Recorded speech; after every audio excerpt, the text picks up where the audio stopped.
আরজি করের ঘটনায় রাজ্যের বিভিন্ন হাসপাতালগুলিতে চিকিৎসা পরিষেবা অচলাবস্থা থাকলেও পুরুলিয়া দেবেন মাহাতো মেডিকেল কলেজ এবং হাসপাতালে চিকিৎসা পরিষেবা রয়েছে স্বাভাবিক।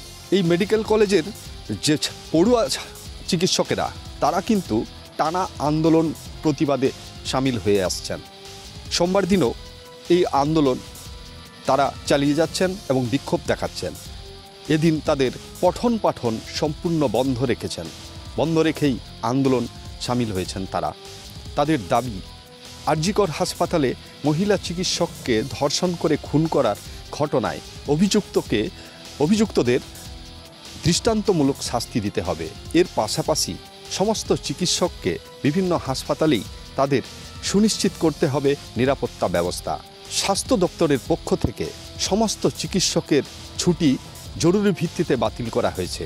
চিকিৎসক পড়ুয়াদের দাবির কথা এক বাক্যে স্বীকার করে নিয়েছেন পুরুলিয়া দেবেন মাহাতো মেডিকেল কলেজ হাসপাতালের এমএসভিপি।